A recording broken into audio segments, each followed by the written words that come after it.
In a world where 8 fiends live to torture the residents, in a world where the moon is blue, 2 champions step forth to save us from this terror.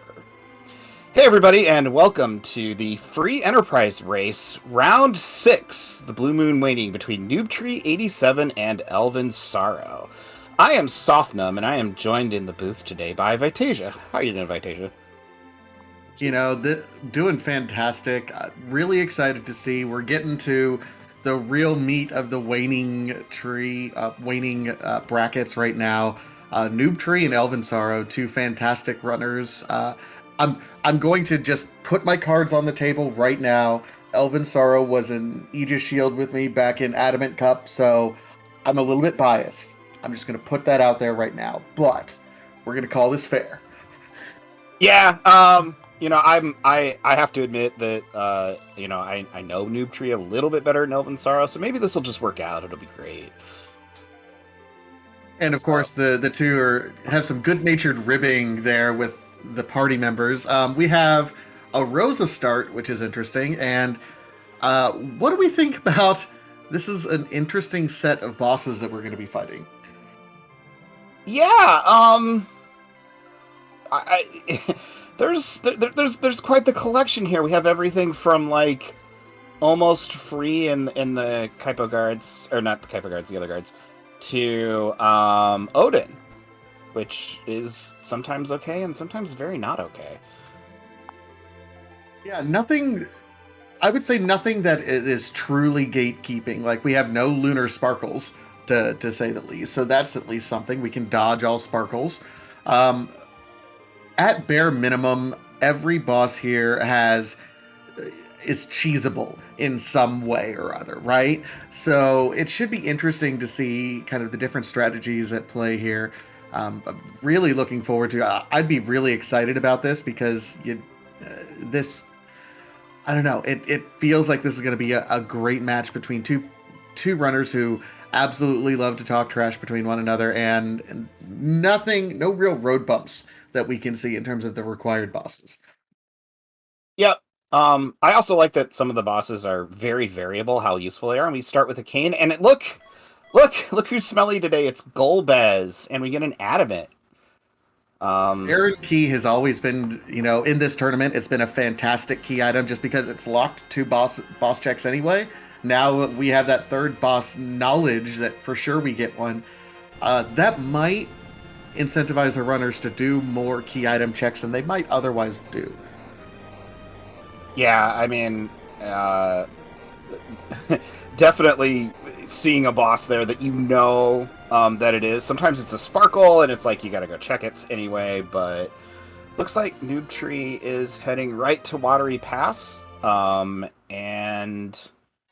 elvensorrow is going to check what I'm assuming is going to be a free item check here on Edward's bed, which... Good on elvensorrow because, I mean, I'm not the runner of the caliber these two are, but I always forget the bed check. One thing to point out that Noobtree picked up there in the Watery Pass, just a casual power shirt hanging out, which is always nice to see. Oh, hi, Baron Key. Oh! We can go say hi to Golbez immediately if we really wanted to. I don't wanna. Yeah, I don't see our runners doing that right now. Although, I mean, you have Star Veils, you probably could get through it. I don't think it would be worth though. Yeah, and I didn't see which of the twins we picked up, but we did pick up one of the twins there in Watery Pass. That was Palom. It was our black mage, so not quite doubling up on the white mages yet. Yeah, and the power shirt's great because at least we have somebody who can wear it. I have actually had seeds where it wasn't the best item to find, but we're gonna get a check here. Or Noobtree's following where elvensorrow went into into this treasury. Some arrows, diamond shield, in the Dancian basement. JMac Librarian, thanks for the quick raid here. Appreciate that. Yeah, that power shirt though looks like the one real good item that we've seen here so far. Nothing else kind of jumps out. There was a mute dagger here, in Troya, but nothing real powerful yet for our runners.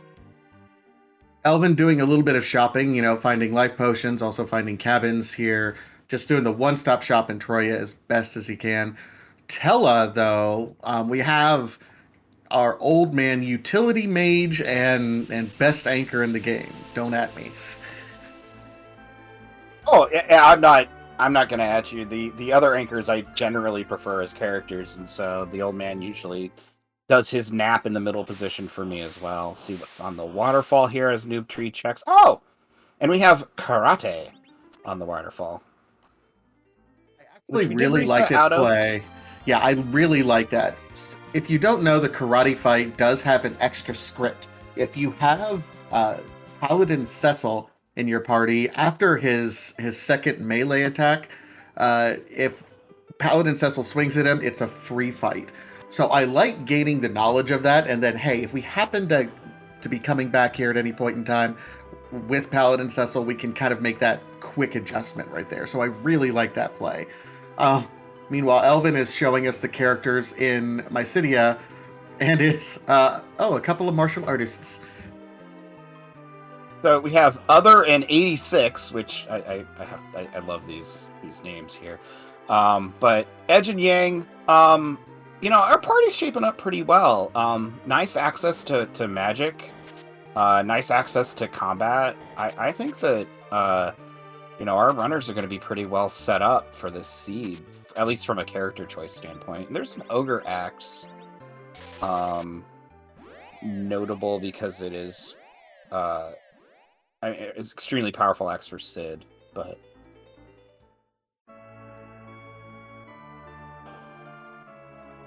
so it'll be interesting to see where Elvin ends up going. I think he's still got some other looting. Yeah, he'll do Mysidia, he'll do the Watery Pass. We have one boss check up to this point in time, but the first few minutes, traditionally, in this tournament have been, hey, let's see what's going on in the rest of the seed. Get your characters, get your initial looting done, and then let's see what magic happens. Yep. It's always an interesting kind of which way the runners here in the Blue Moon kind of seeds decide to do.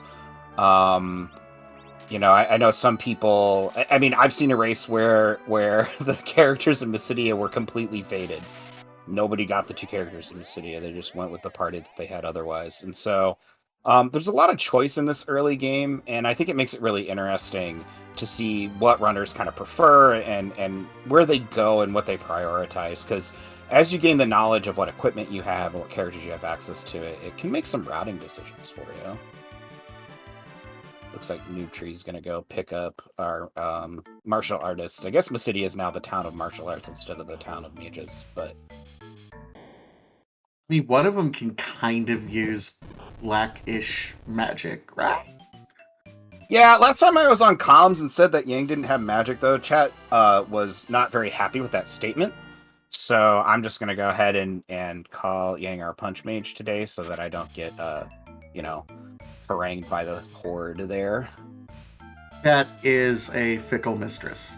There is no doubt about that. Mute Dagger and a Longsword for Edge will get us through quite a bit here in the early game, though. Looks Absolutely. Like... Oh, I was going to say... Oh, elvensorrow is going to go find our karate here. Interesting, because there's still there's still one character check left that's on Mount Hobbs, so there's still maybe a Cecil here. But this also shouldn't be that bad a fight. Just the speed is generally the thing that we see problematic here at this spot. Yep, Noobtree going to be the first one up. An Icebrand. I know we already have a Blizzard Spear for Kane, but if we do happen to find that Cecil, we at least have some cutlery available for him that's pretty decent. And it is! Oh my gosh. Oh, wow. Oh, we upgraded our Kane. Yeah, Noob had already ditched his Yang, so that's fine. I don't know.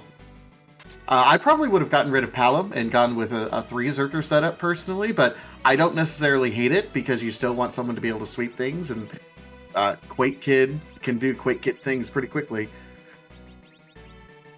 Yeah, I have a strong preference for this party kind of composition too. Tella does make it a little bit easier to take 3 punchers or 3 melees instead of 2, but having access to all the white magic and most of the black magic is never a bad thing. In these seeds, even without the Tella. So We did see a heroine row picked up as well, so that over on Elvensorrow's side. Now that is inside the Watery Pass, kind of past that Yang.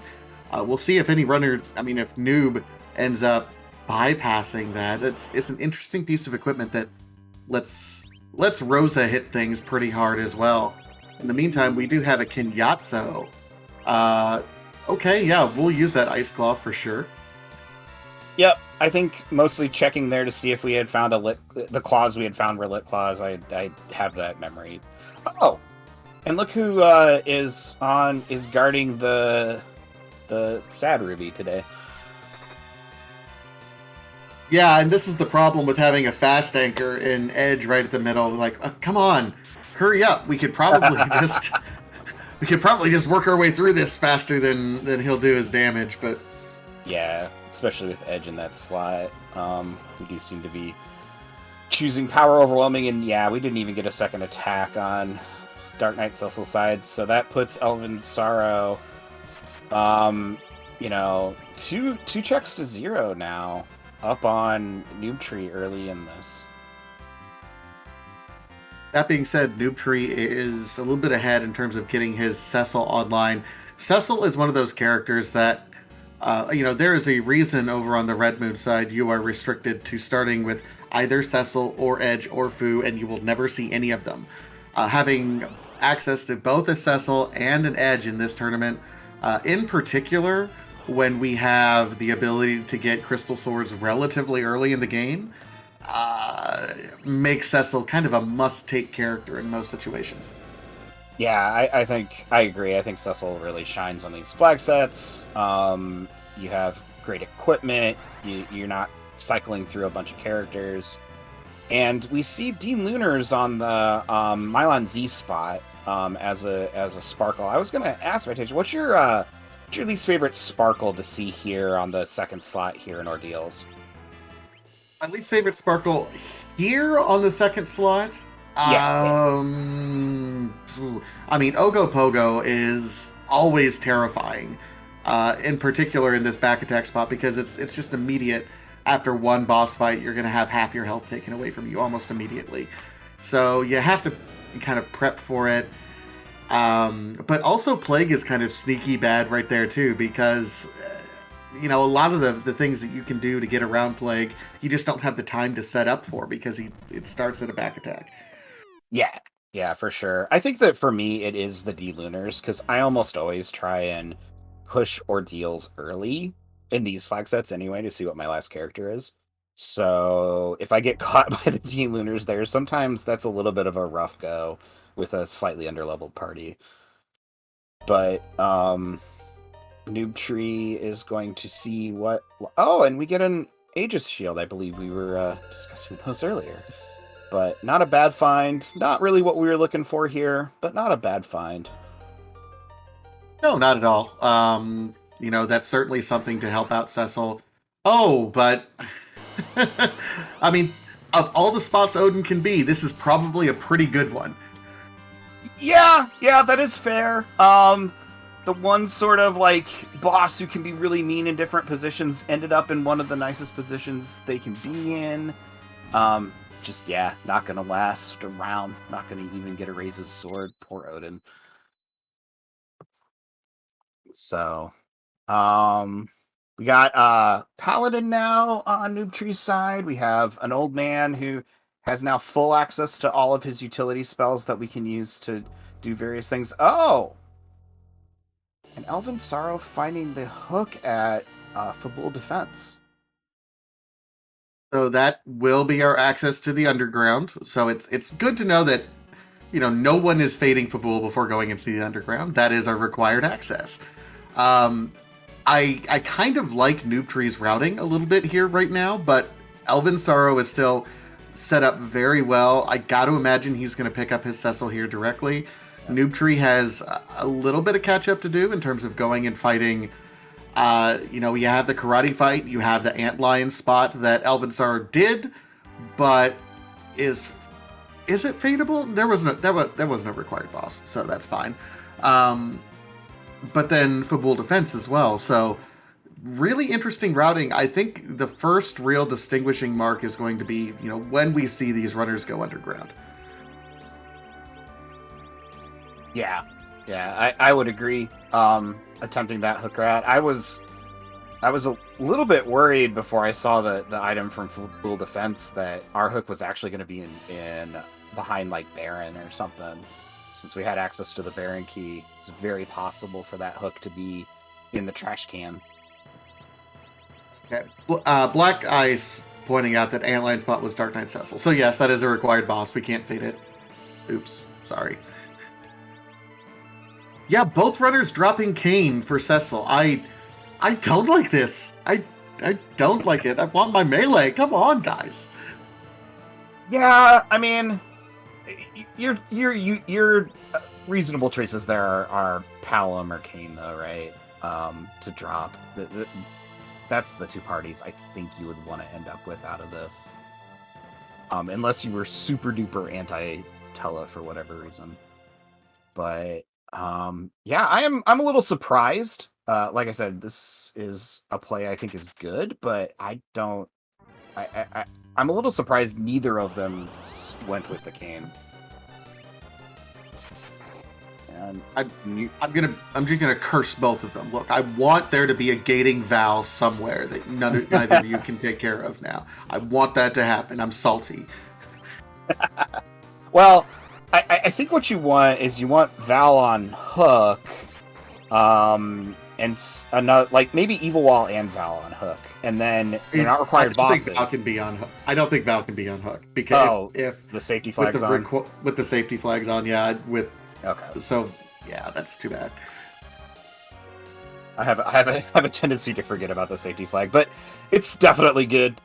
There's definitely possible to get very caught by Val at one of those spots where you just can't hit her at all, and you have no cane.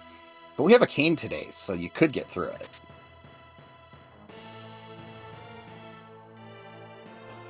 Yep, we could. All right, so now Noobtree has completed. Oh, just a casual Zeus gauntlet there, by the way. I just didn't even see that. Just in the bottom floor of Sheila's tower, just Zeus gauntlet. Hide now. This is why I love the Blue Moon flags. It's just like, hey, I'm gonna casually just put like the best items in the game, just like in a pot somewhere, like someone chucked it. Right. Just and it feels so unearned sometimes because you get like a Zeus gauntlet at the bottom of Sheila's tower, and then the Staleman chest will be an ice sword or something, ice armor. Nothing real good. I don't know if it can be as bad as ice armor, but something not great.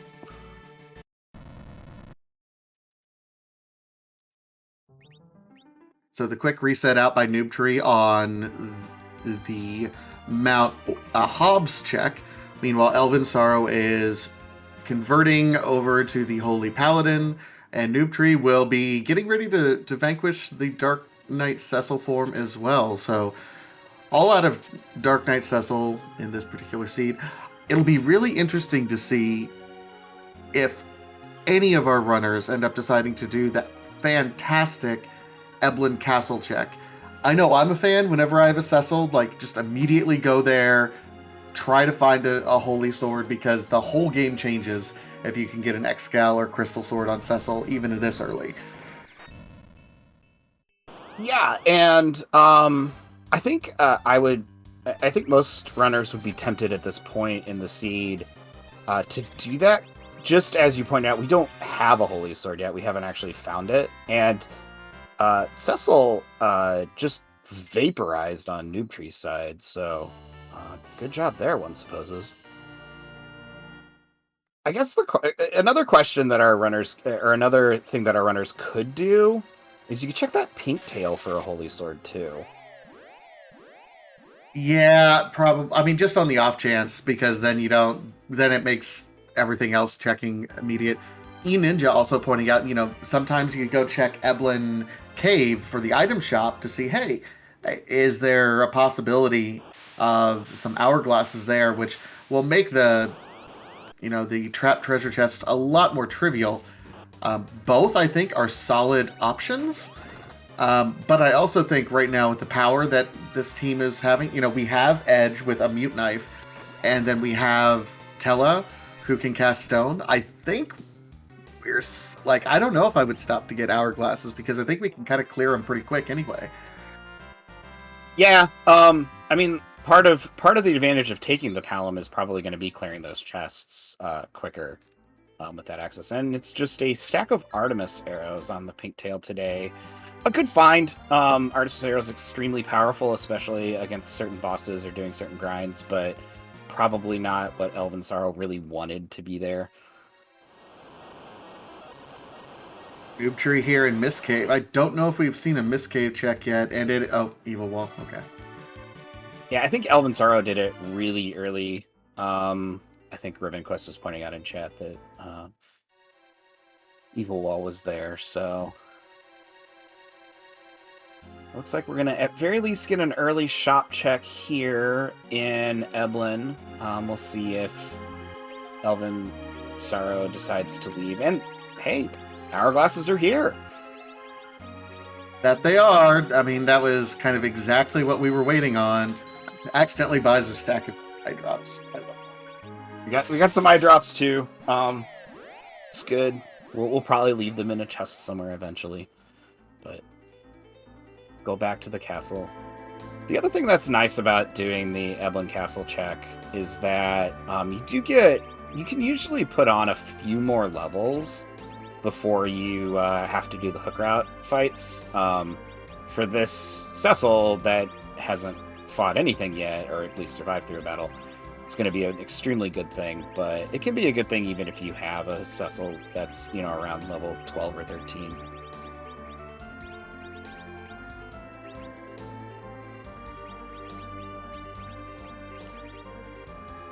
And putting Cecil in the back row right now, getting him kind of kitted out with at least a little bit of defensive gear, will allow him to cover, which, everything here does melee damage unless there's a counter to it. So having the ability to have even a level 1 Cecil with some good defensive gear can cover 2 or 3 hits. And that's not nothing when you're going through here. Casual Masamune. Okay, I mean that's pretty good. Oh, that's right. Elvensorrow actually didn't check anything in Sheila's tower, so doesn't have the Zeus gauntlet.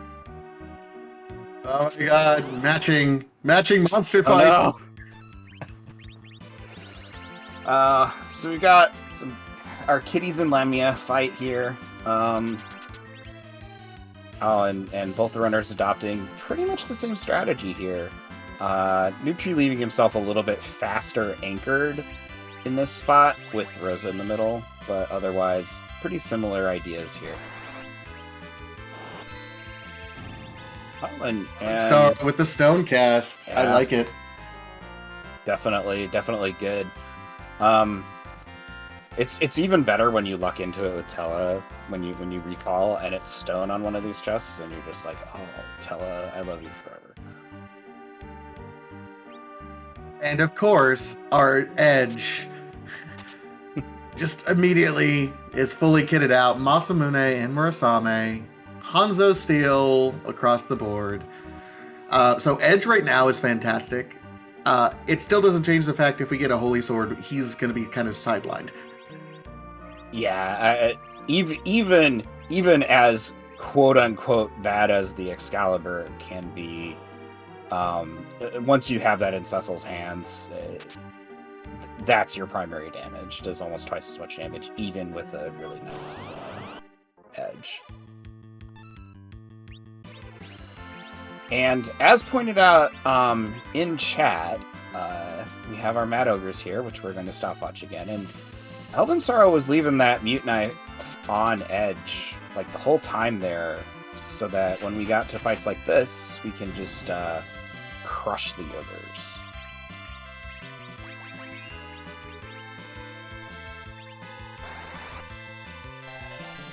Using life glitches as well, trying to get enough levels. I think he's trying to get Quake activated on Palom, because we're close. I don't know if we're quite there yet, but should get there, I think, with this fight. Yeah, for sure. And our runner is, again, pretty much in lockstep.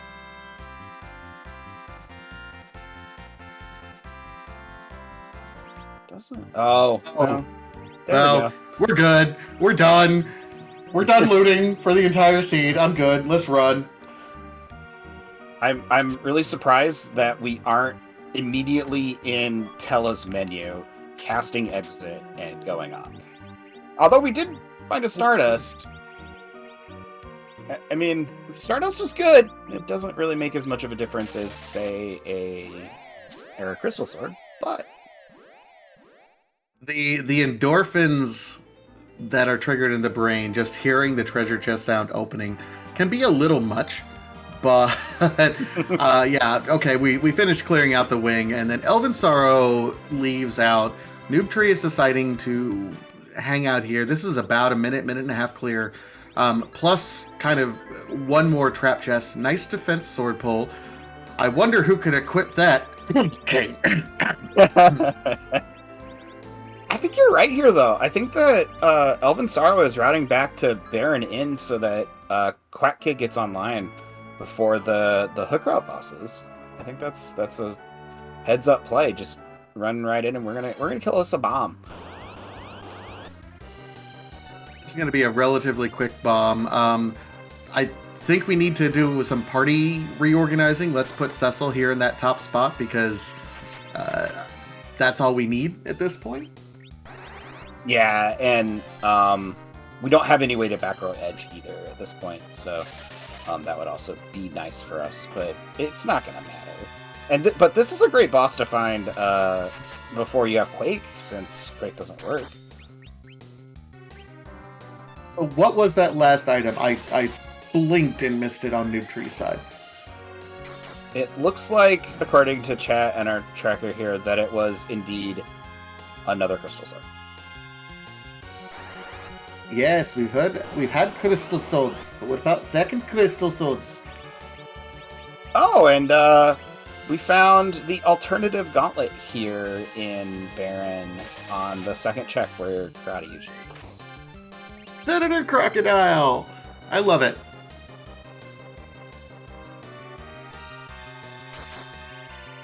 I'm gonna go ahead and just admit here, there's a reference here I'm just not getting with Senator Crocodile, but so it's a glitch. It's a glitch in the game that it can happen where, you know how the crocodile has 2 hits in a row, where you can set it up so where the fight gets into a glitch state where the crocodile won't swing his second hit and everything just kind of stops and blocks. So he's filibustering is what he's doing.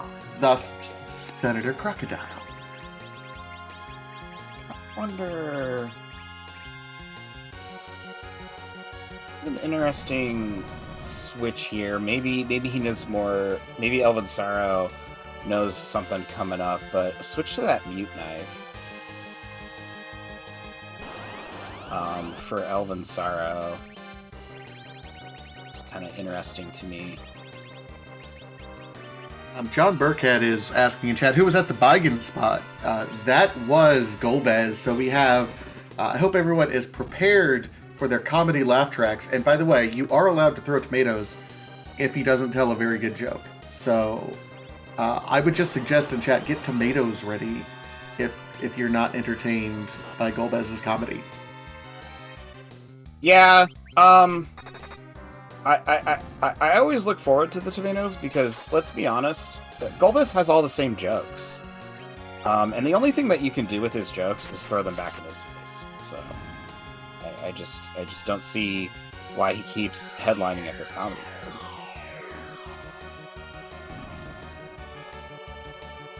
And Noobtree making the same check here.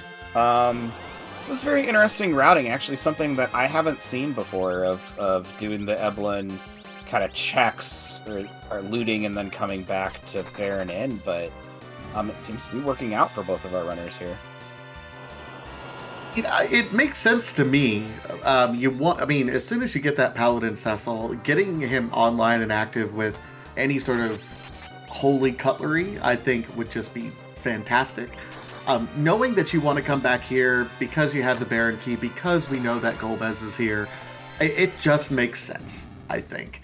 The difference being, you'll be able to clear through this very, very, very quickly. Golbez is going to be static. I think it doesn't matter kind of what equipment we have, but the rest of the bosses are going to be fine. Yeah, and we found the other half of Forge at the Baron in spot. So we started with the Adamant, and we got the Legend Sword, so we can still fade Forge. That's the question. Do you... so, what's the purpose of doing Forge? You have a Crystal Sword, you got Mura and Masa already, you got a Stardust Rod even on your Black Mage for maximum power. Like, what could we possibly get at Forge that would be worth the time investment of going there? So I've got a proposal for you that may sell the idea of doing Forge. Okay. So okay, I'm let's listening. say we change the rules of this so that if there's a tie, instead of there being a re-race, chat votes on who should win. And if that was the case, then I would go do Forge, because I would be the people's champion. I think you underestimate the power of Harp people, and that being the deciding factor in their votes versus... So you're saying if one did Forge and one did Harp, the Harp person would still win? There would be riots in the streets. There would be calls of fake news and miscounts in the election, and I do not want to see the community split like that. I'm too invested. Yeah, no, I see where you're coming from on that. I would agree, but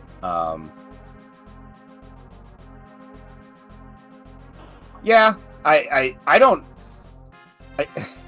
I don't know the last time I've seen somebody in a race do the Forge. In fact, I don't think I've ever seen it. I don't like. I've done the Forge. Here's the thing about the Forge, and I can see someone actually doing it even in these circumstances. Because while we have some fantastic weapons, we have a power shirt and we have a Zeus gauntlet that we found. Like, part of me is still going, we don't have great supporting gear for the rest of it. And that shop at the Forge is usually just packed with all sorts of fun stuff. That's a good point that I very often forget. Sometimes I even forget to check the guy that you can get some really good equipment there outside of what you get Forge. I always see that's the most value of that spot is you get 50% of the time a really good piece of equipment, and 50% of the time a joke piece of equipment. But it might be pretty good. And interesting, remembering who gave us the Adamant at the beginning, Noobtree actually piggying up before our comedy genius here. So yep. So Noobtree is going to have, I think, a slightly faster Golbez fight, making up a little bit of time spent in that extra wing. But otherwise, I think Elvensorrow is going to be through here pretty quickly as well. Yeah. The difference here is Elven pre-killed his characters ahead of time, so he knew that he could keep his heavy hitters up and going.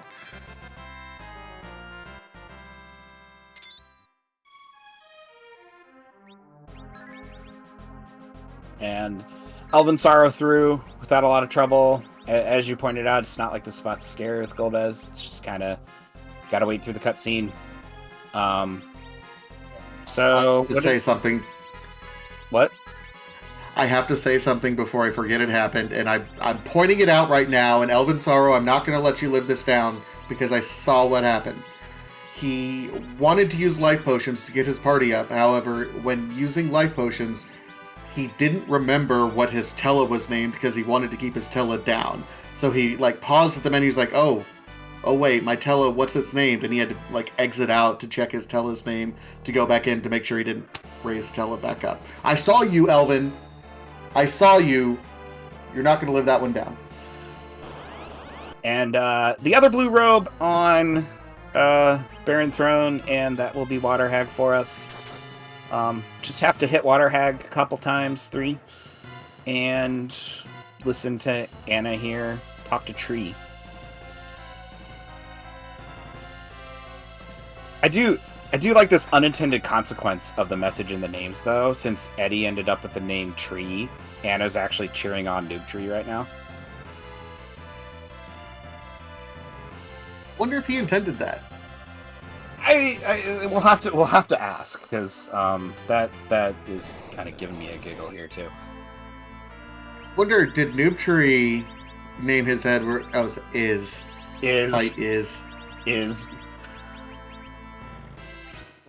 That sounds like the opening lines to some like 16th century poetry. Fight is. So, Here's the interesting thing. As we are getting set up, we're probably going to check Baron Basement. At least I would highly suggest checking Baron Basement while you're here. It's a quick check. We're already 5 bosses in, and we only have to kill 2 of the 3 left. Like, of all that's gone on in this seed, we've found a lot of bosses, and I think that's worth mentioning, because that changes the routing in the underworld quite a bit. It changes the routing in the underworld, I agree. And it also, I mean, are you looking at this point? Oh, thanks, game. I think the game wanted our melees to do well today. I'm just saying, there's a defense sword. What else are you going to do with it? You're just going to chuck it? I'm just saying. We're gonna throw so many things, except we can't throw some of that. I do also like that our wall was holding back the wall today. That is quality. If you want to defeat a wall, you bring a wall. Wall on wall violence. Is that what we're experiencing? Apparently. I do like that Wall's palette doesn't really change when it's turned to stone either, because it's already stone. So we have a Mylon variant here. Looks like elvensorrow is going to give it a go. I would be personally tempted to reset out, but could be a good item back here. Could be something that we need too. Like if we found a tower key here, that would make our routing very nice. Well, we got a Holy Sword Cecil against a Mylon Z, who's very much weak against Holy Swords. So we're just going to kind of zerk him up and let him swing. And yeah, okay, we have an extra key item. We'll see if Noobtree resets out and does. If this ends up being a key item that we need, like a lockable. No, okay. Just old man Kane.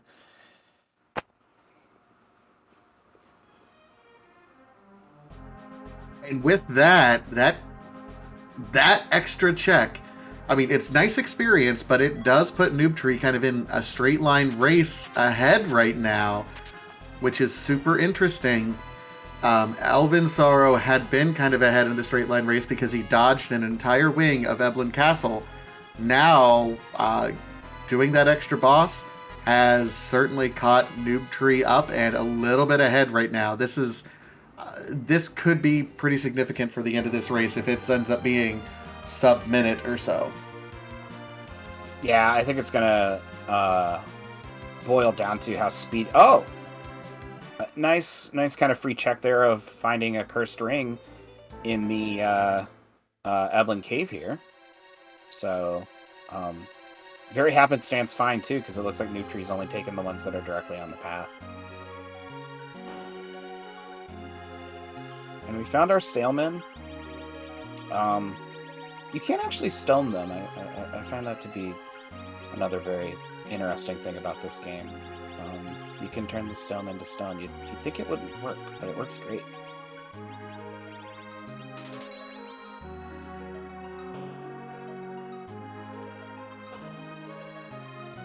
And All we'll right, see. and yeah, we'll see what this treasure chest ends up unlocking. I mean, this is another popular chest to check, and it's I mean, I say just an elixir, but an elixir is still pretty quality. Elvensorrow not picking up those treasure chests, so we'll not have the cursed ring. That might also play into this, unless he finds another one. And our boss reveal is Leviathan. Yeah, I find this an interesting development, though, because we didn't get the cursed ring because we didn't do any looting in Eblin Cave, but we made up a decent amount of time because we didn't have to fight any Snailman. I mean, I think that probably made Elvensorrow up 90 seconds, maybe even 2 minutes. It's they're really close now. Yeah, this is going to be neck and neck, and spoiler alert for anyone else watching this tournament and keeping track. Every race from this point on is going to be kind of this close. Everyone left in this tournament is still really, really good. So every race I expect to be pretty close. So little decisions that you make, what to loot, what not to loot, what to check, what not to reset out of, those are going to be the decision makers and the deciding factors in the rest of these races for the tournament. Not major swings, not, hey, I forgot to loot or forgot to check, missed cave or anything like that. Those sort of micro decisions are going to be what determines the race. They're going to be within minutes of one another. Every single race left.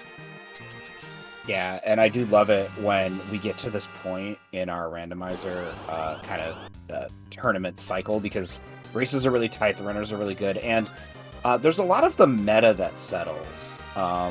Once the flags have been run so many times and you've seen so many people do so many different things, you very much know what's going to happen and what's not going to happen if you fade this or that. So the runners are making very informed choices now as to what they take and what they don't take. And Asura going down without too much trouble on Noobtree's side.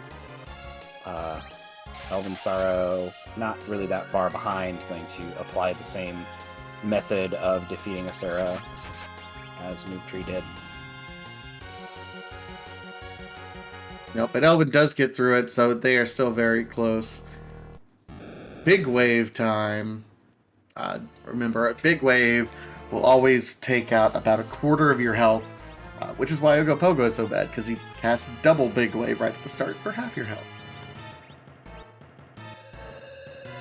Yeah, and there goes your defense sword for Kane. I'm sorry, it's now stuck in a rope.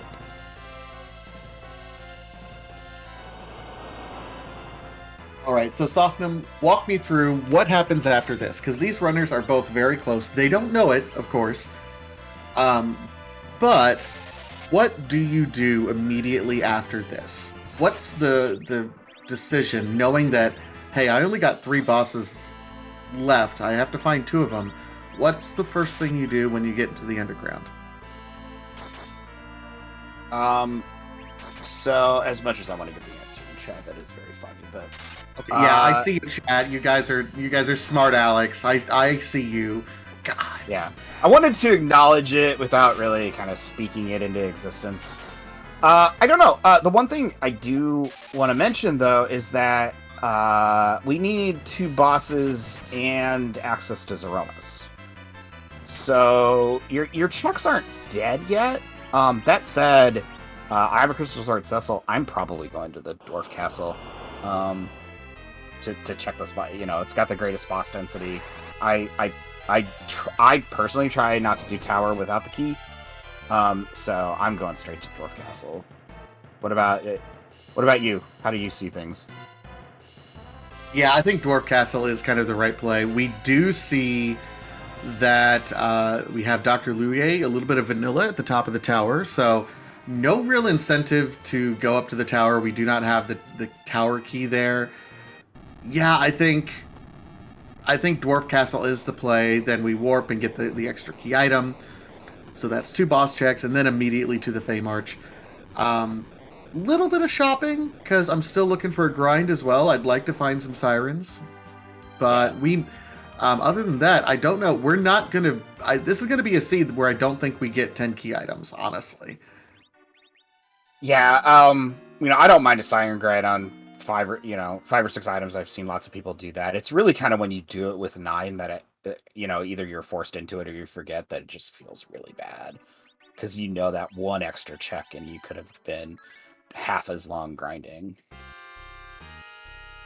And yeah, for those of you who don't know what we're talking about, once you get to 10 key items in this game as sort of a scaling matter to make the end game go a little bit faster, the amount of experience you earn actually doubles. And so, that halves the number of sirens that you need. It halves the number of dragons that you need, especially if you're doing the life glitch on them. It can really, really impact how fast you grind, and it can decide races, especially races this close.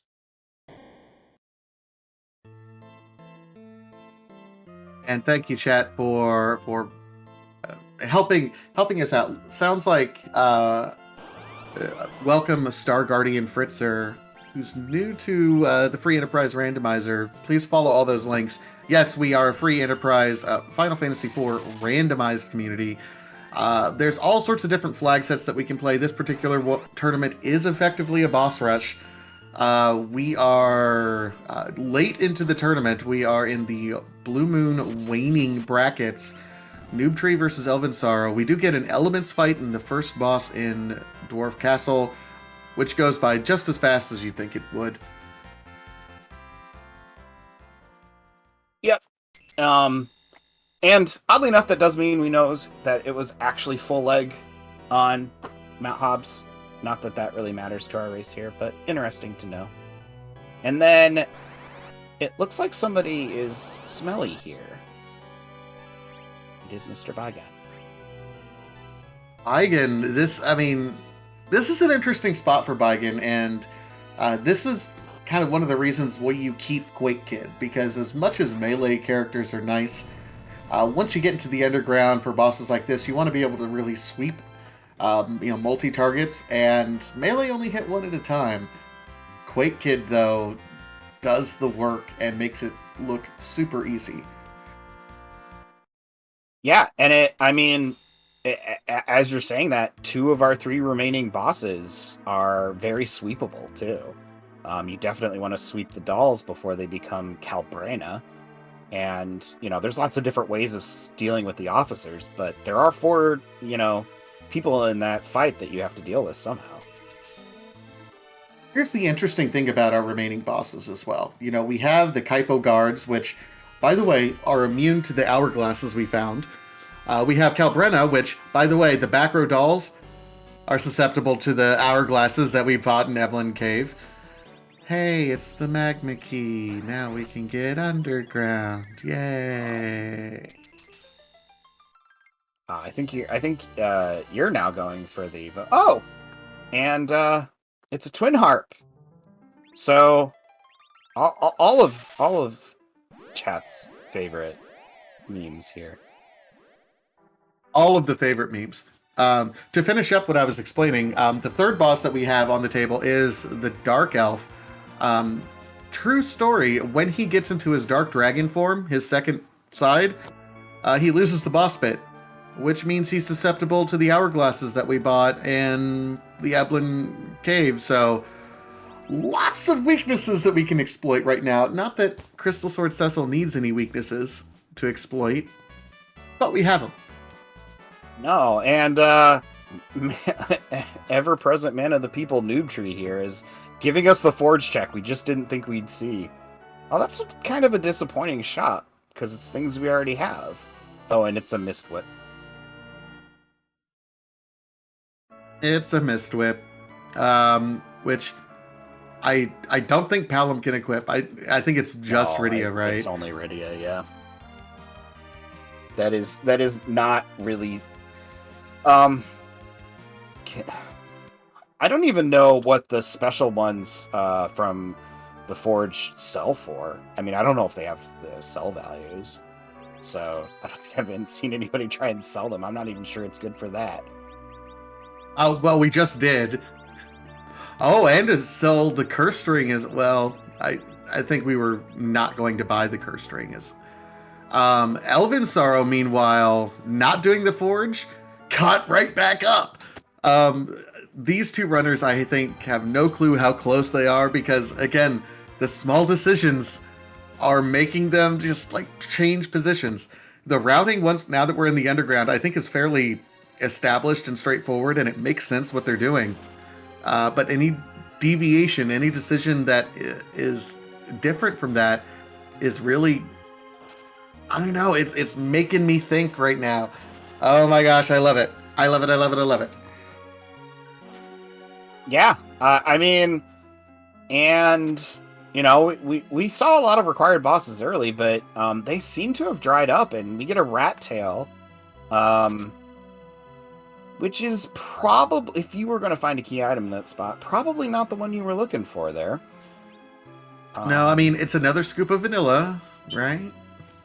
Yeah, and it's nice for us, but you know, now there's a key, now there's a turn in that's pretty far away. I mean, time wise, anyway. You know, speaking, that is going to take some investment that you don't know if it's going to pay off, and we're still looking for either a pass or a party rock, the real party.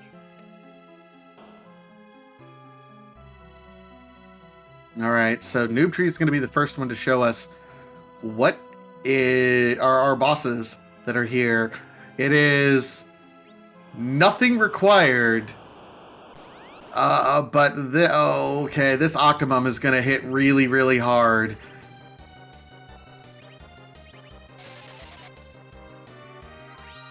Yep, but oh, I mean, we got lucky on the first hit there. Oh, and Virus only doing 1500. It's not wonderful. Works okay, but oof, that is hard. Meanwhile, we got Cecil swinging away. Oh, I'm trying to get cures off, and Rosa takes a hit from Ogopogo. This is interesting. We got two watery bosses side by side, all sorts of tentacles.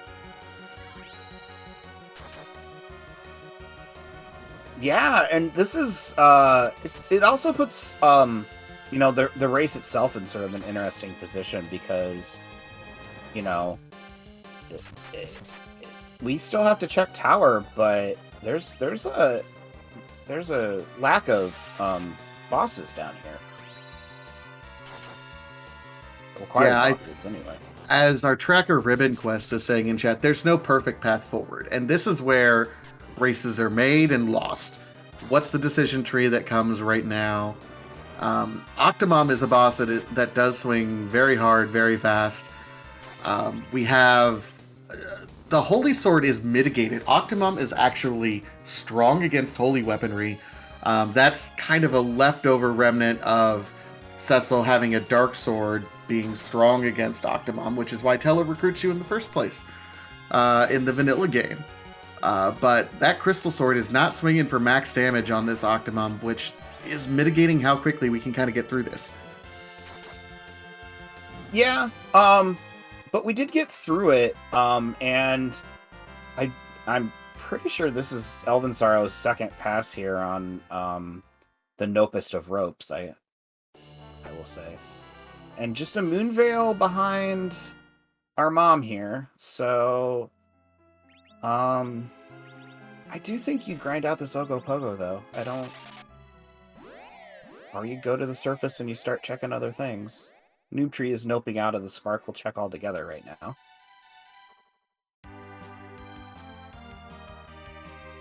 Let's go visit Yang and then go up to the top. Is that... What would you do here? What do you think you would do? You've checked, you know there's no boss on Fame Match. I like this check. He's doing rat tail check first, I think. And I think that's what you got to do, just on the off chance. I'm like, I do rat tail and then make a decision from there. Is that a key item that opens anything up for me? Tower key, pan, anything. If there's nothing else, if this does not open anything else up, I think I'd go back down and do a Sheila 1 check. Yeah, I think that I actually probably would have talked to Yang before I came back up, but otherwise, I can't. Free checks are always good, and there is our Earth Crystal. That opens up 2 more bosses and 1 check and the treasury.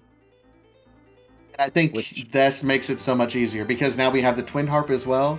You can route the Twin Harp in, just save right outside of Troya, do the Twin Harp, and if it's, get the boss, get the item, and if the item isn't anything interesting, you can reset out and save the travel time back. Yep. And it looks like we are going to go Heart first. No, the treasury is there, and I did mention it. I very seriously doubt we're going to see it here. As you've pointed out, it would be nice to have a little bit better armor, but I just don't know if it's worth the time. Elvin, meanwhile, is going to do his Optimum. Just did Ogopogo, found the package. Now, the package does lock a single boss spot, but it's kind of locked behind a 2-minute cutscene that we would otherwise try to avoid. It'll be really interesting if Elvin does that and is rewarded one way or the other. The package is kind of an interesting key item to get, one that you hope that you never have to see, but when you do, it forces you to make a decision. Yeah, it's worth noting on these flag sets that we are at 7 of 8 bosses, so the package can never be required, which you always kind of have to weigh into your decision, because you could always go and, find your bosses all somewhere else, and then whatever's on package can stay there. And we are about to get music, which is one of chat's favorite things. So we have over at least 200, I'm not really sure the number, of songs that have been transcribed for Edward to play on his harp. And so we are going to take some silence here while Edward plays a nice tune for us.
I mean, that was the shortest music that we could have gotten.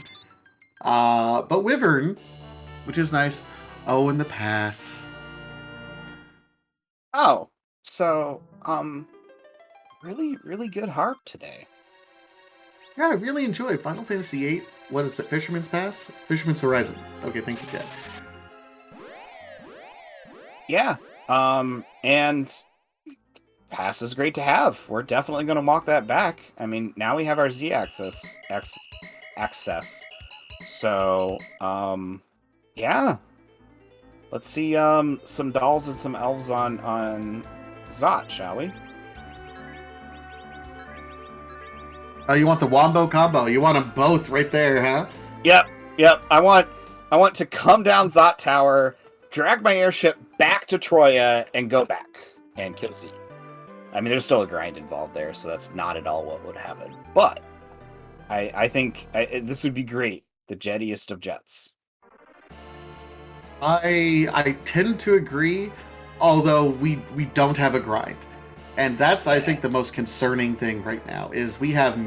I mean, we could theoretically go grind on Sylph Cave treasure trap chests right now, which sounds horrible to me, but that's kind of our best option if this ends up being a 1-2 combo up here. That'll be the test of the tournament of this particular seed right then, is, you know, everything's laid out for us so neatly. How quickly can you do Zemus, or what low levels can you do it? Yeah, I mean, this tournament, or at least it's the Blue Moon flags, which is what I'm mostly seeing, is pretty high powered, and so you very often have access to sirens, or you can have a darkness crystal for a D machine grind if you'd like to do that. And we are missing the Wombo combo. We have Mylon and friends who are rocking out to the Harp Tune today, I think.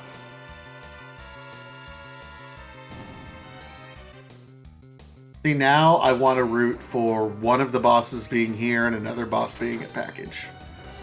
Just because I'm an elvensorrow stan. So how about the second boss here, a boss at package, and then the third one is on the Masa altar.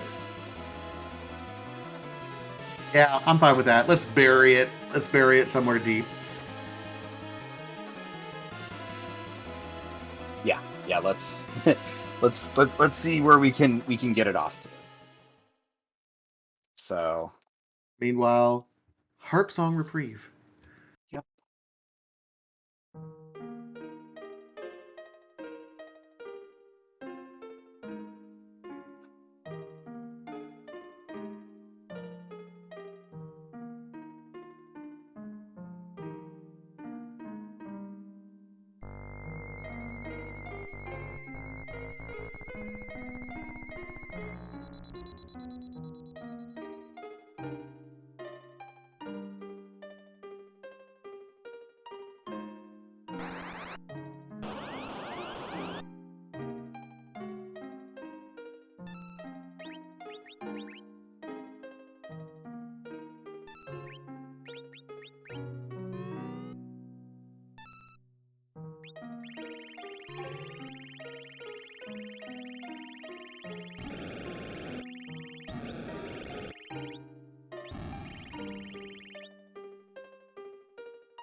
Okay, I didn't say I called it, but yeah, it's still a possibility. It is still a possibility. We've spoken a lot of things into existence today so far, which is a little bit scary, but I'm all for it. You got one boss left if you're Noobtree. But he did not find his package. Oh, and the darkness crystal. The darkness crystal. Yeah, that's immediate. Go to Moon now. Do not pass go. Do not collect $200. Yeah, I think it was actually. No, there's still Sheila. I was like, I think it's about 50-50 to be there, but no, there's still a few more checks that I'm not thinking of. So. I love it. Noobtree has a bit of a straight line edge, but elvensorrow, if he does decide to go back and do that package, he spent enough time there that, and I think elvensorrow is a good enough runner to know that when you commit it's enough time to doing something and you get a reward, you have to follow through with it. Otherwise, it's just mitigating a mistake as opposed to making a commitment to the decision that you made before. So I think Elven will check the package. I hope he does, for memes, and also because I think it's the correct decision in this particular case. Yeah, because then we'd actually have a real issue with the popular vote there, because we'd have one forger and one fat package check. Either way, we are one boss away. Uh, Dark Elf and Calbrina, neither of which are all that terrible in any spot on the moon. They are, um, like I mentioned before, we have the hourglasses, and both of them have variable weaknesses to the hourglass item. So you can use it in either location, no matter where they're at. I kind of like it, and no sirens either. No sirens. Oh wow! Did we check the other dwarf town? We're going to the other dwarf town. Yeah, we did. Okay. Then yeah. So, would you like to grind some D machines? It doesn't have to be a D machine. No. No, I do not want to grind a D machine. Yeah, I kind of don't either. But it's certainly something you could do at this point. Dr. Cossack screaming, grind behemoths! No. No. Yeah, no. And the Magus sisters are on are in Cave Bahamut today. And we are gonna pop. I didn't actually see exactly how many sirens we started with, but we almost always start with a very small handful of sirens, so I do like this play as well.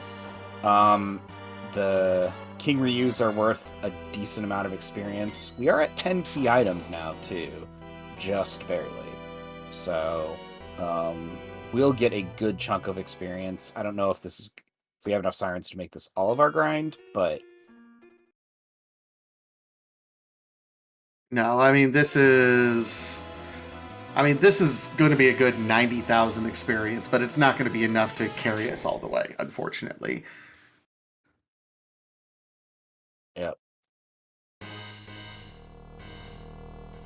Ah, we did get up to Cure 4, which is one of the things that we do like to see before going to Zeronis. And it looks like we're just going to pop the one siren. Again, great decision. You have those hourglasses. And elvensorrow, taking advantage of the freer bosses that we have rolled today, using a coffin on the officer, who will no longer tell the soldiers to attack, and then for some reason they fight each other.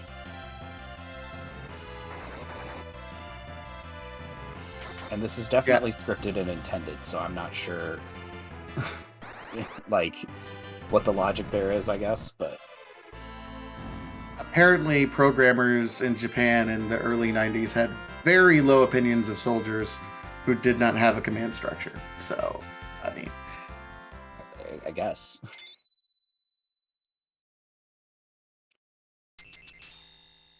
Asuka makes a solid point. We have an edge. If you really want sirens, you can go steal a bunch of them. We've not had to, and at this point in time, when we're 6 of 7 and kind of looking for, and we now have access to the overworld, like, it's not something you necessarily want to do. Yeah, and but it's there. And I don't know that we're going to tower, because I don't remember who it was, but we do know who's on top there, I think. So, and it's Luge. So, it is, we don't need any key items. That is not attractive to me right now. No, and the only reason you do it is if you are desperate for for any sort of grind, and you need the siren right now. Elvensorrow has this one check, and I think this might be what's pushing him to the moon. Is, hey, I got to check this item shop. I'm worried about what my grind's going to be. Because even once you get your 7 of 7 bosses, you still need to grind. So you're going to have to do this check either way. I kind of like the decision, but at the same time, I just want the package check, man. I mean, if I don't find either boss up here, in the LST. That's probably the next place I would check.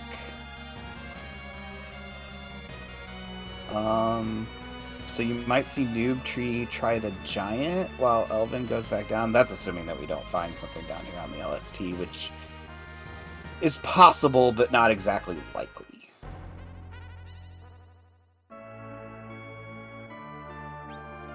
Yeah, I think the issue right now for Elvensorrow is that, I mean, every decision that he's making right now is very logical, very thorough, and I can fully understand his thought process. The difference is that he doesn't know he's behind, and he doesn't know that he needs to start making some of these low percent gambles to catch up and win.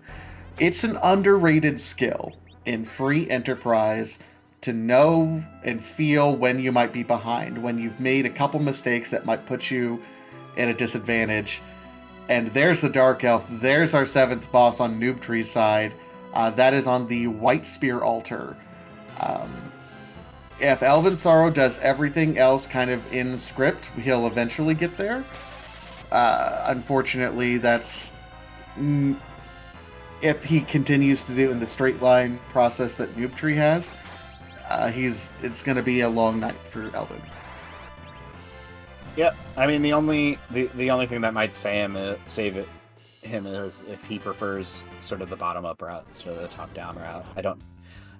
You might do that because you still need to grind, so it's not like you're gonna walk or swag walk to Z from here. I don't think. You might if you're Noobtree to give it a shot, knowing how jetty this is. So it'll be interesting to see, but these are not exactly confident Z levels at this point. No, you're right. So what do you do then? Do you just start opening treasure boxes and being like, okay, I'll save after every fight? Well, oh. Interesting that actually is. It's sort of an interesting thing to find up here where it is, the tower key. I don't know if that really changes your mind much, though.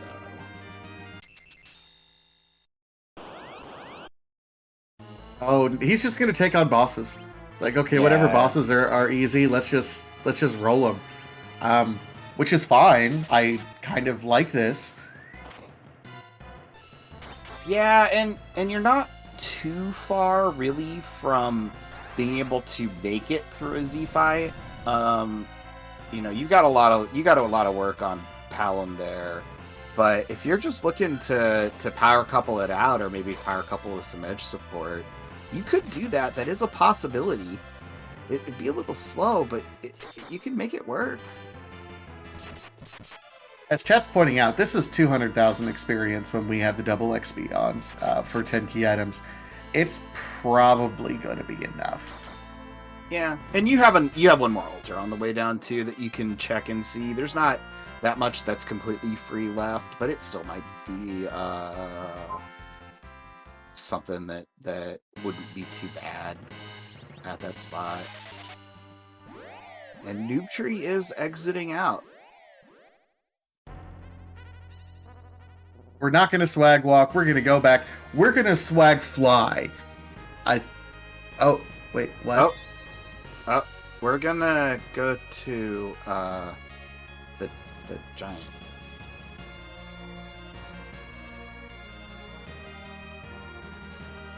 That's got to be a misclick. I don't know. That would be 2 misclicks. Because he does ask you to confirm. And you kind of have to turn away from the helm. I don't know if this is a misclick. If it's a misclick, do you run with it anyway? At this point? Wait, what are you doing here? What's the point of being here? You got the levels, like. I hear what you're saying, but oh no, you're right. It was a mistake of some sort. All right, so we're flying. So I got to say this really quick. Chat. I'm going to pretend I see Z flags in there. Oh my gosh, what are all these Z flags going on? Okay, so we're a randomizer community and we're Final Fantasy IV. We like to randomize things. We randomize songs, we randomize sprites, we randomize bosses. The one thing we cannot randomize is the final boss into the overall boss pool because, well, he's got some extra scripting and it's kind of weird. So, what do we do instead? We randomize his final form. We use the crystal and he reveals his true colors. There are more than 500 different sprites available for his final form. So, the question is always asked, whose butt are we gonna kick tonight? Yes, and all of the various other questions, which kind of change over time. But yeah, I'm very excited to see Noobtree through this Z fight. There's Elvensorrow getting the news that Dark Elf is there. So knowing that they are not far behind, we'll have to see what Elvensorrow decides to do with this information.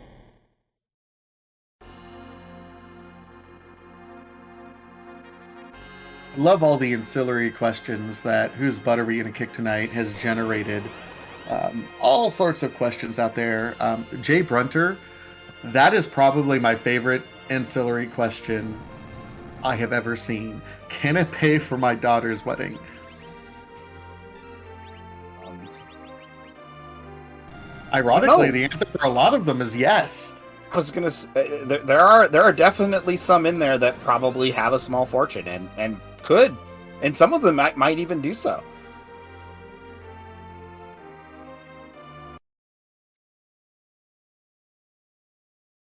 Zerg.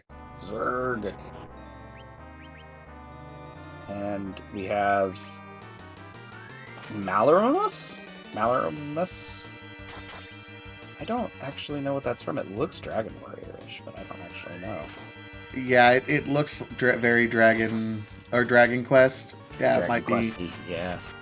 Oh, Dragon Warrior 2. Okay. Oh, okay. But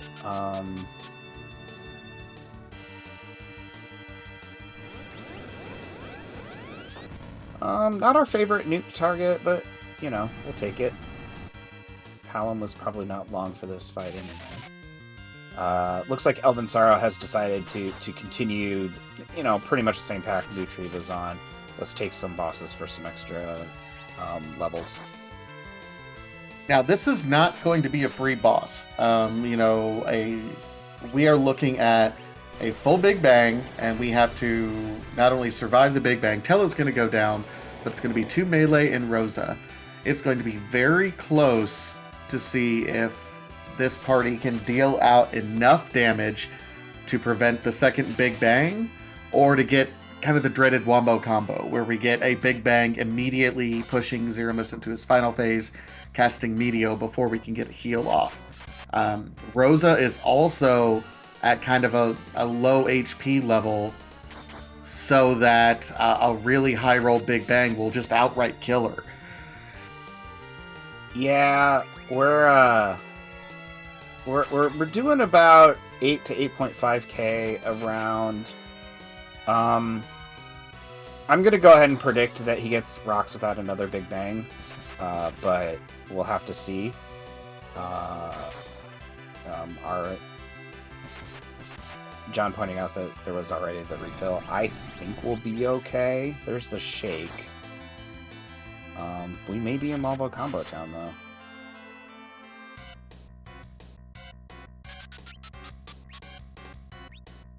Goes for another Silk Web. Okay. Oh boy. So for those of you who don't know, we're doing what's called nerfing the Big Bangs, and so what happens is that if you if you attack Zeromus directly, and make him counter nuke, there's several things that are gonna counter nuke. Then he lowers his defensive or his magic power, and you can carry that over into the Big Bang if you use an item at exactly the right time. And edge with the dodge here of the first rocks, which that's enough to kill it. Oh, GG's for Noobtree87. Oh, That was an epic dodge. Yeah. that was a nail biter. It looks like elvensorrow has chosen the swag walk, so is making his way down the lower depths of the lunar subterranean and into Zeroma's fight here, and he will find his Dragon Warrior 2 boss. Meanwhile, joining us on the mic, Noobtree87 winner. How clutch was that edge at the end there? Oh, super clutch. I was very nervous when I saw rocks go off and it wasn't Edge that went down, it was Cecil. I was like, oh no, maybe we can get 12k out, and it turned out to only be about 2800 that was needed. So thank you, Edge. GG's.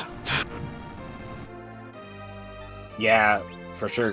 Great race, great run here. At the end, how are you feeling about that seed?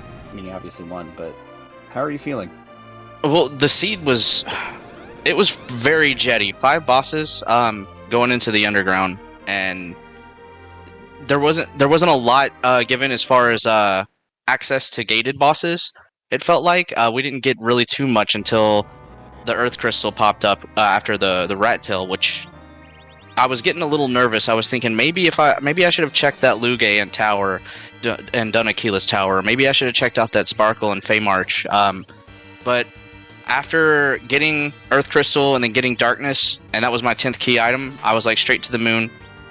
Didn't give a Siren, so a little bit hard up on the leveling, but it gave us just enough.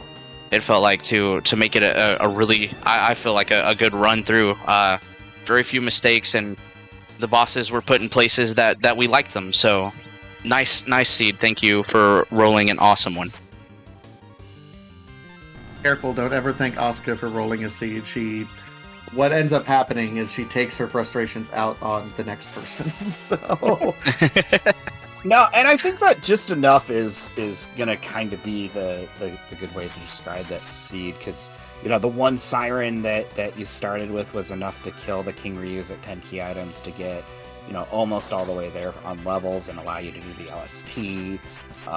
The Leviathan was kind of just enough to get you into the Z fight, so definitely kind of a just enough seed. So as your screen now says, the package was on the queen side of the Lunar, or the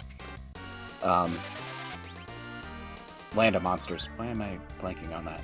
Oh yeah, the Fey March. Yeah, and I'm glad I go. didn't take it then, because I would have chased that. I absolutely would have. It could have been the dolls. We don't know.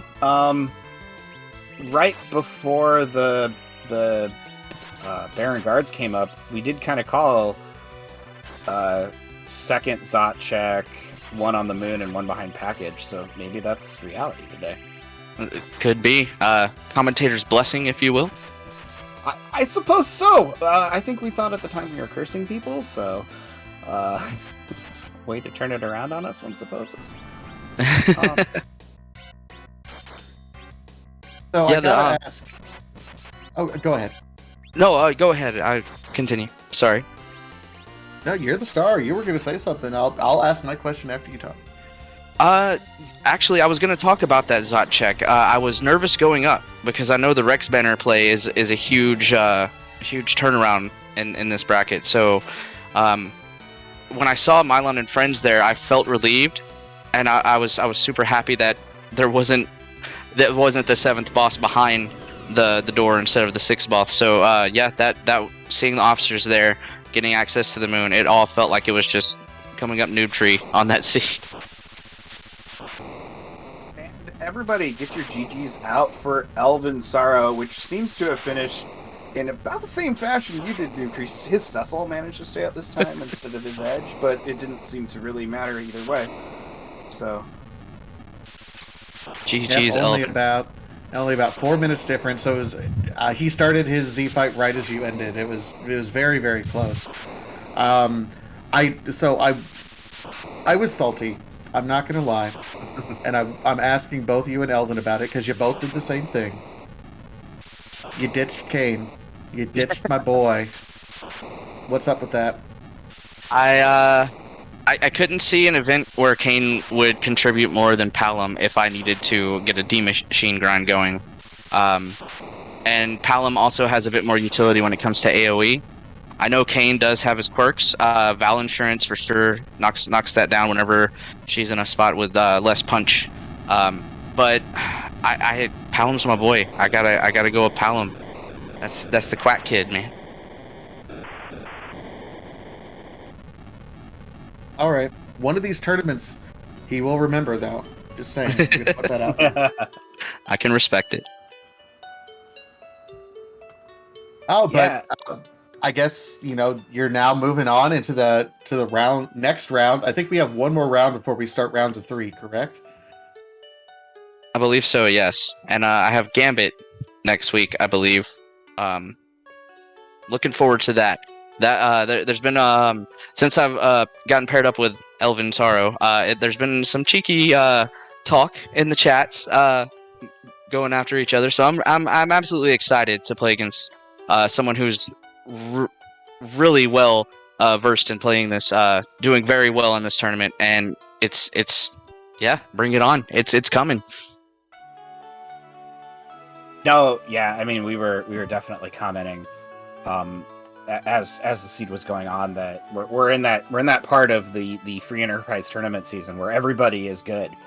You're not gonna pull the lucky matchup which you think you have an advantage. Everybody is great and the races are tight and it's really exciting to see. This was an excellently executed race on both of your parts. Each of you kind of did some things and faded some things, and it just sort of tipped in your favor this time, but it was great. Yeah. If I may, I do want to say GG's elvensorrow. Thanks so much for communicating with me all the time like you do. Whenever you watch this VOD, I hope you know that I looked forward to this race all week, and I was super nervous, and it means a lot that you were as kind and generous as you were throughout this whole week. So thank you. GG's. Yeah, Elvin is a great guy, and community is just full of great people, including yourself, Noobtree, my co-commentator, Vitasia, Raven Quest, Star Tracker, and Oscar, Restreamer, and really, everybody is supportive. So come on to the Discord and find yourself a race because it is a lot of fun. Vitasia, did you have any other questions for Noobtree here? I'm trying to think if there's anything else we wanted to ask. Lots of interesting things happening this seed. Yeah, absolutely. No, just GG's Noobtree, and best of luck to you in the rest of the tournament here. Thank you. GG Soften on Vitasia for comms. Oscar, thanks for restreaming and rolling the seed. Roman Quest, keeping those buttons pushed. Everybody, you have a great week. Thank you for stopping by. Yeah, absolutely. We do thank everybody for stopping by and hanging out with us here. And just kind of waiting here to see what's going to be on next. I do know that with Noobtree's win, he will be playing Gambit, and that is actually... Hey, elvensorrow, GG's. GG. I hope you guys can hear me right. I think my microphone might be a little messed up, but hopefully you can hear me. Oh, no, you sound great to me. Well, that's good. When I was testing it, it sounded terrible to me, so... Well, GG's there. That's got to be a pretty tough loss. How are you kind of feeling right now? Well, every time you go into Z and you don't see that dot done, but then right when you get into Z, you see that dot done. Oof. Yeah, that's got to be. Yeah. I know that a lot of doubt comes with that, right? You made a lot of decisions. There's some things that didn't turn out. Which one did Noobtree do, or whatever? But you got through the Z fight almost the same way Noobtree did, in actual fact of sort of a wombo combo into somebody dodging and staying up to the end there. But It did seem like the seed was extremely jetty, kind of guiding you around. There seemed to be some obvious plays till sort of the end. So, you want to talk about sort of any interesting routing decisions that you thought you made, or how you thought that went kind of early in the seed? Well, the one that might have been my downfall, I'll have to watch it back because I haven't talked to Noobtree yet. But when I saw that Fey March, I'm like, I can do this. And I took a couple wipes, and then I was like, no, I can't do all of this. I feel like, and I don't get much out of it. I got a package out of it. I don't know if the package turned into anything, but maybe I should have chased it. But I was doing that because I was hoping to get a sneaky like darkness or pass. Because we had so many bosses already done. I'm like, I bet Noobtree won't do this, right? And then, sure enough, it didn't really work out in my favor. But you know, sometimes you got to make those gambles.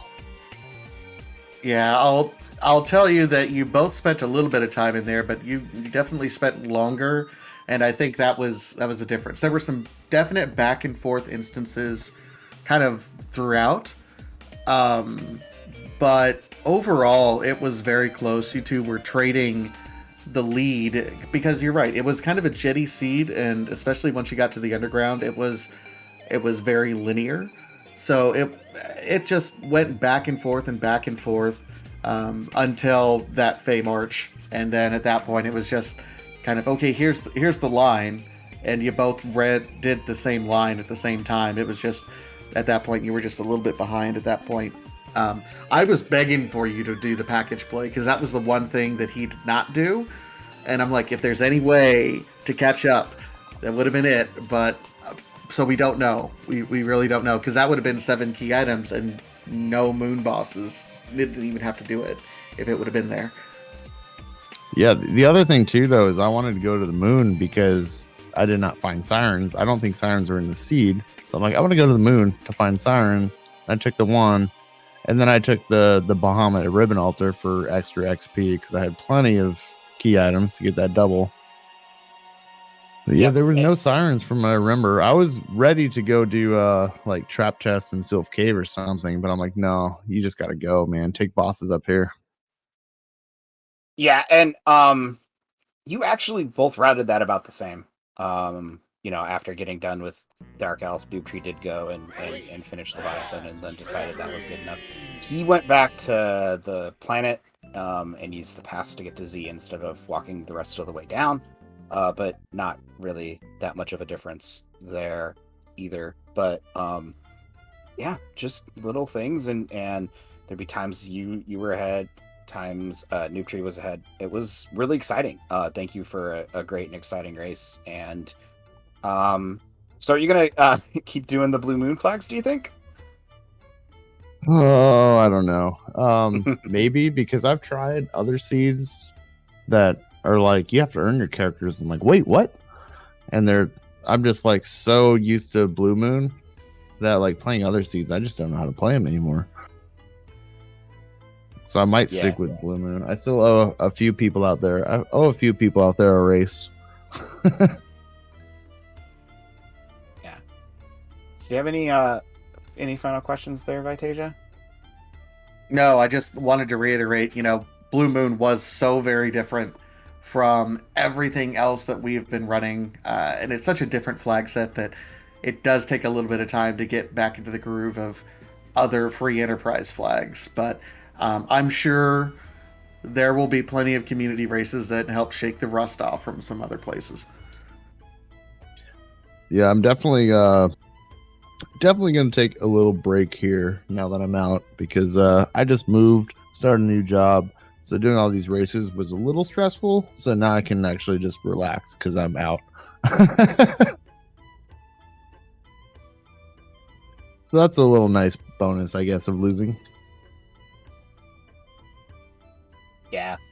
There's always sort of a mixed relief, right? Now you can kind of do other things. There's not a pressure to perform, get better, because everybody's getting so much better all the time. It's just amazing. The community has been quite amazing that way. So, Elvin, if you'd like to say any final thoughts here? I just want to say again, good game, Noobtree. I know he's fairly new. I'm still kind of new, but he's newer than me. But we had a lot of talks before this race, and I can ask, like, he's like one of the best guys I've talked to, and he's killing it right now. He is killing it. So Noobtree, I guess I'm gonna root for you. I was hoping to meet John Burkhead a little bit later on, but I won't be able to now. So Noobtree, you got to do it for me. And then thank you, Oscar, Ribbon, Sofnum, Vatasia. Thank you all for putting on the show for us.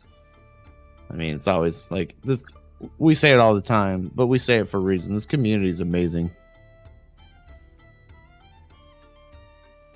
Yeah, for sure. Thank you very much. And thank you for racing again. Great race, really tight, exciting to watch from beginning to end. I don't know that Vitasia and I really could catch our breath from all the stuff that was going on. So thank you. Thank you for chat. Thank you, Oscar and Ribbon Quest. Thank you to my co-commentator Vitasia. And we are going to be taking everybody over to Rex Banner's stream, where he's working on the big brother of the Blue Moon flags, the Red Moon flags. The next scheduled race is going to be Zeke versus Sorbius, and that is going to be at 3 p.m. Eastern on Sunday. And then Noobtree and Gambit are racing at, I believe it's close to 3 p.m. on Monday. So thank you everybody for joining us, and good night from Sofnum. And good night from Vitasia. We'll see you guys at the next race.